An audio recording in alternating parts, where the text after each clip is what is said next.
প্রতিটা যুবককে যেন আল্লাহ ডাক দিয়ে বলে, যুবক গতকালকেও এক ওয়াক্ত নামাজ পড়লা না, আজও পড়তে না, আমি মালিকের একটা সেজদা দিতা না।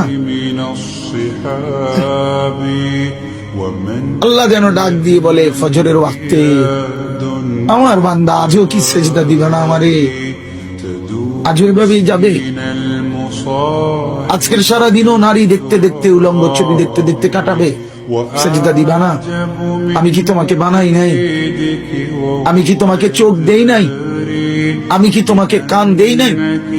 আমি কি তোমাকে জবান দেই নাই? আমি কি তোমাকে দুইটা ঠোঁট দেই নাই? ইয়া আইয়ুহাল ইনসানু মা গাররাকা বিরাব্বিকাল কারীম। আল্লাহ বলে, আমার বান্দা, কে তোমাকে আমার মতো দয়ালু মনিব থেকে ভুল পথে নিয়ে গেল? কে তোমাকে পথ হারা করে দিল? আমার চাইতে আপন জন তুমি কাকে পেল?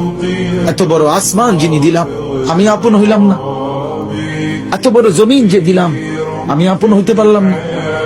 প্রতিদিন তোমার চোখে ঘুম পাড়ায় দেই, আমি সেই মালিক, আমি আপন জন হলাম না?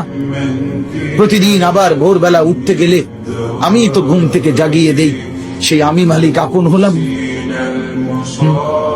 বলেন না বাপ, বলেন। আমার বাপ বলেন, একজন যুবক, ভাইয়া তুমি ভাবো, তুমি ডানে বামে তাকাইও না, দয়া করে অনুরোধ, আরেকজনের দিকে তাকে, তুমি ভাবো, তুমি ভাবো, একা ভাবো, একা, একজন ভাবো, একজন। তুমি ভাবো দোস্ত, ডানে বামে তুমি দেখো না, তুমি ভাবো মালিক তোমার কাছে কি একটা সেজদা পায় না?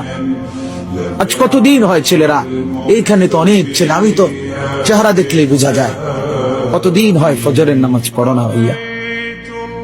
বলো তো, বলো না বাপ। মালিকের চেনো না আজ কতদিন? আফা আমিনা আহলুল কুরা আন ইয়াতিয়াহুম বাসুনা বায়াতাও ওয়া হুম নাঈমুন।